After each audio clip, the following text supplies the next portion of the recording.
meeting to public comment. Those wishing to speak must state their name and address for the record after they are acknowledged by the board chair.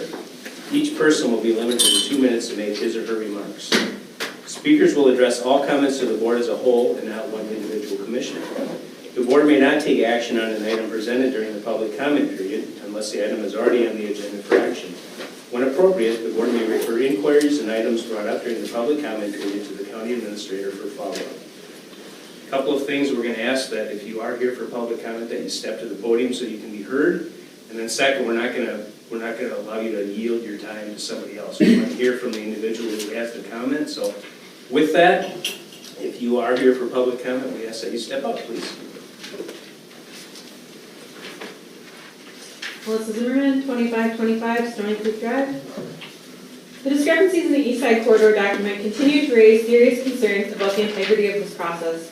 Page 8 claims that Alternative 3 would result in shorter but similar travel times and distances for most trips, while Alternative 4 have similar travel times but longer distances. However, WSB's own data shows that 3 out of 5 routes for both alternatives have similar times and longer distances. Yet Alternative 3 was rated high and Alternative 4 was rated low. Why? Because WSB colors one yellow and the other red, despite identical findings. This is blatant deception.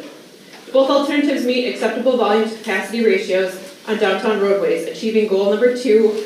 Alternative 4 is misrepresented as being on the edge of the growth area, but page 29 clearly shows the growth area extending to 34th Avenue, placing it well within the growth area. Page 9, alternatives 4 and 5 receive low ratings for vehicle mobility based on connectivity.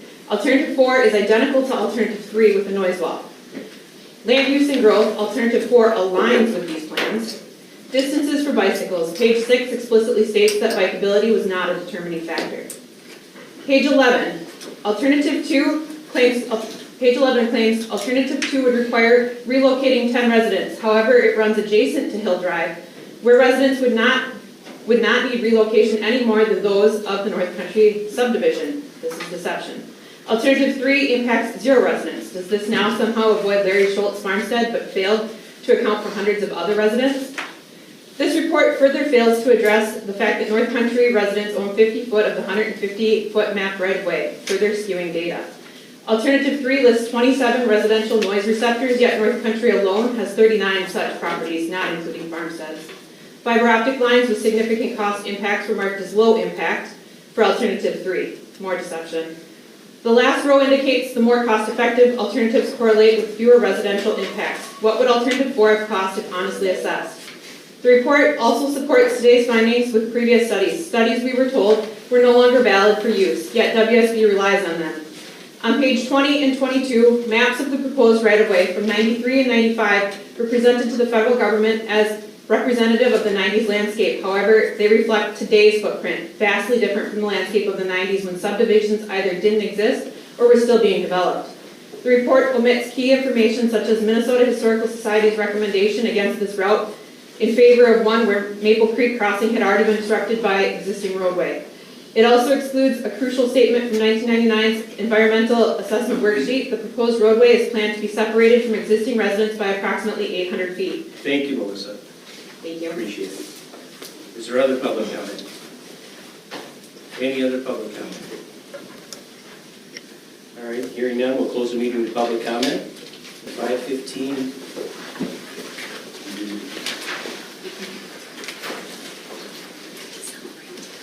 The first one is amend and restate ordinance number 26, an ordinance regulating the sale of tobacco products. So we need a motion to open the public hearing. We have a motion, is there a second? Motion is second, any discussion? Hearing none, those in favor signify by saying aye. Aye. Opposed, same sign, and the meeting is open. All right, first up is presentation of ordinance regulating the sale of tobacco products. Renee. So before the board this evening are changes and additions to our ordinance regulating the sale of tobacco products. We are doing this as a complete repeal and replace rather than inserting specific language, but this is the version of the ordinance that was presented to you last February. This is primarily cleanup and making sure that we've got basically all of our I's dotted and T's crossed with regard to this particular ordinance, making sure that we have the regulations in place that we need to. Any questions from the board? All right, This time we'll open the meeting for public testimony. Is there anyone from the public that would like to speak to this? Anyone here that wants to speak on this? All right, if there's none, close the meeting for public testimony and entertain a motion to close. Chair, I'll make a motion to close the public hearing. I'll second it.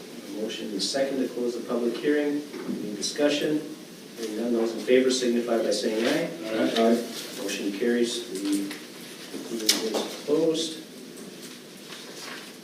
So now we need to adopt the amended and restated ordinance number 26, an ordinance regulating the sale of tobacco is on page 50 of your board packet.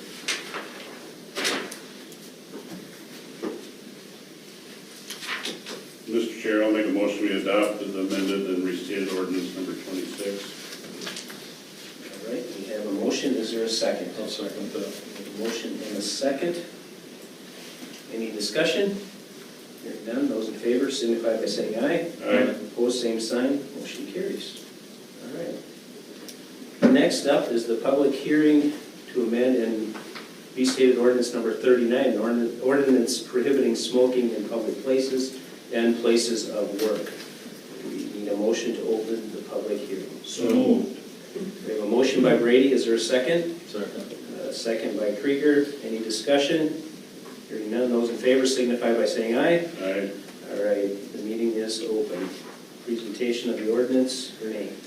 So again, ordinance 39 was presented to the board last February along with ordinance number 26, and this is relating to the use of smoking and the use of tobacco products in public spaces. I think the biggest and most noteworthy change for the board is the specific inclusion of vaping or other inhaled forms of tobacco, making sure that those are considered covered by this ordinance as well as just smoking a cigarette, for example, or other smokeless varieties. So that's the biggest change, and much like we did with ordinance number 26, in lieu of the insert and strikeout, we're just completely repealing the former version, and we'd be replacing it in its entirety with the version before you. Again, there have been no substantive changes since the board reviewed it last February. We did do some housekeeping cleanup to add the repealer language and that sort of thing. Okay. Commissioners, any questions for Renee? All right, at this time, we'll open the meeting for public testimony. Anyone wish to speak on this? All right, now we'll close the meeting for public testimony. Motion closed. We have a motion by Brady to close. Is there a second? Second. Second by Commissioner Nemi. Any discussion? Hearing none, those in favor signify by saying aye. Aye. Opposed, same sign. Meeting is closed. That brings us to adopt the amendment and restated ordinance number 39. An ordinance prohibiting smoking in public places and places of work is outlined on page 64 of your board packet. What's the board's wishes? Yeah, make a motion to open the public hearing? No? We're closing it. First, we gotta close this one, or we gotta finish this one up first, and we'll get to that. So what I'm looking for is a motion to approve the amendments to the ordinance number 26, regulating the sale of tobacco products, and ordinance number 39, prohibiting smoking in public places and places of work. I'll make that motion, what you just said. All right, we have a motion. Is there a second? Second. Second by Commissioner Glenn. Any discussion? Hearing none, those in favor signify by saying aye. Aye. Opposed, same sign. Motion carries. All right, that brings us to ordinance regulating the use of cannabis and cannabis-derived products in public places. Need a motion to open the public hearing. So moved. The motion, is there a second? I'll second. Motion is second to open the public hearing. Any discussion? Hearing none, those in favor signify by saying aye. Aye. Opposed, same sign. Motion carries. All right, presentation of the ordinance regulating the use of cannabis and cannabis-derived products in public places. Renee. So this is the first of two new ordinances for the board to consider. This is related to the use of cannabis products in public spaces. And much like we do with tobacco, we're now adding to the list of prohibited activities the use and consumption of cannabis. The city of Owatonna regulates, obviously, the four corners of that city. They have had a use prohibition on the books for some time, as some of the other areas as well. But for those areas that we are specifically the zoning authority or legal authority, this would extend that prohibition across the board. This does not cover private spaces, what happens in someone's home or yard. This would be all of the public-related spaces, and it does include all forms of cannabinoid consumption which could include smoke, gummies, edibles, that sort of thing. So we're proposing as staff for the board to adopt this language. There is criminal penalties. Basically, it's a petty misdemeanor if someone is found to have violated this ordinance. In consultation with the sheriff, it remains their preference, much like with the use of tobacco, to apply more of an education-related approach to make them aware of the conditions. But obviously, if there's a cumulative problem, they do have other resources at their discretion to use to prosecute violations. All right, any questions from the board for Renee? All right, at this time, we'll open the meeting for public testimony. Anyone wish to speak or be heard on the use of cannabis and cannabis-derived products in public places?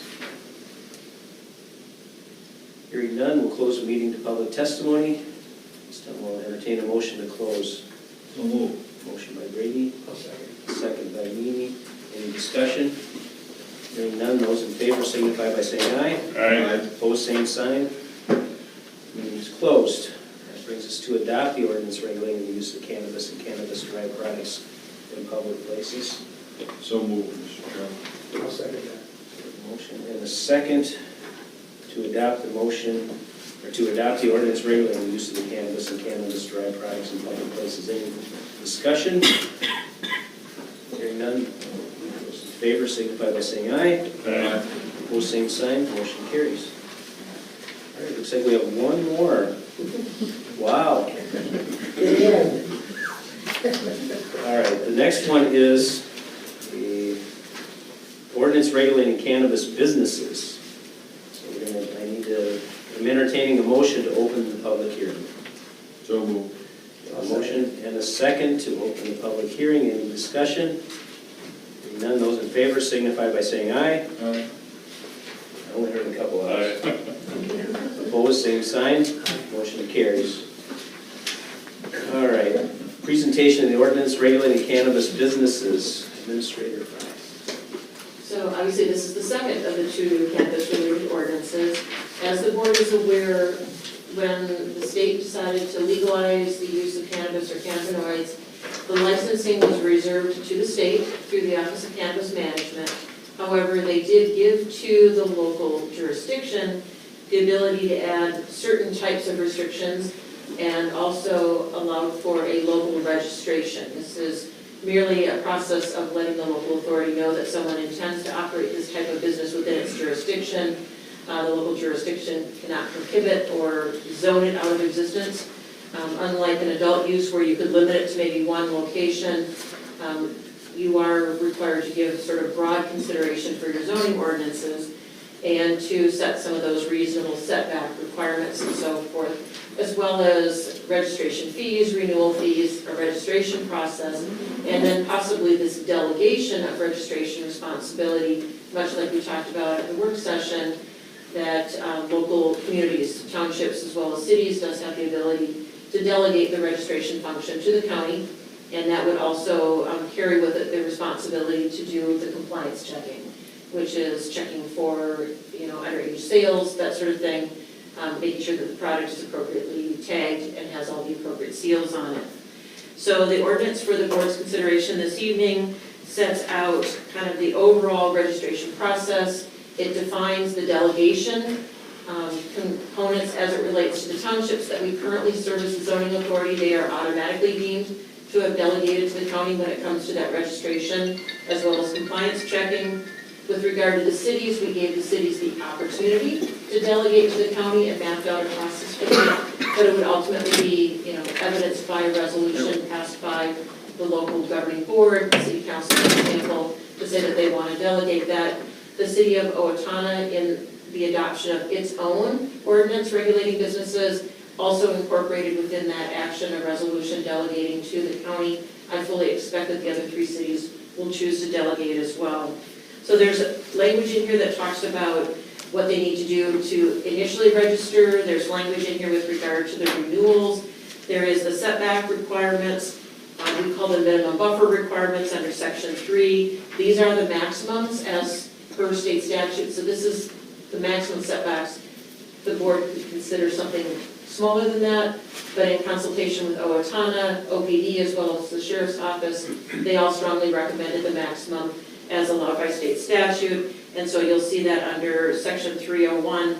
A fairly recent addition that the board has not yet seen under Section New 303, the city attorney for Owatonna did some digging, and the state does not require minimum business insurance for these businesses that are operating cannabis retail establishments.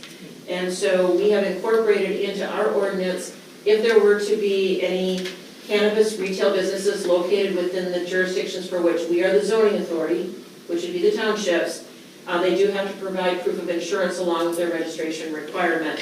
So we do require general liability, workers' compensation, as well as general auto insurance, and these are consistent with what the tobacco retailers are required to put up. So that is a fairly new addition to the ordinance.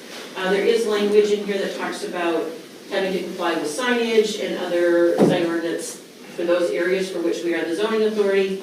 And there is language that talks about temporary cannabis events. We're still not too sure what that would be because there cannot be any public consumption of cannabinoids at these events. So I'm not too sure why you would want to gather to have an event, but clearly that's not something for me to decide. But we did include some language in there that requires registration for a cannabis-related event. So that is kind of the overview of all of this. I have no idea when the state will get through its application review process for the early applicants. They're still in the process of adopting basically the regulations, the rules that go with the state statute. So it could be very well sometime in spring or summer before we might see our first application to register a business. It is a lottery.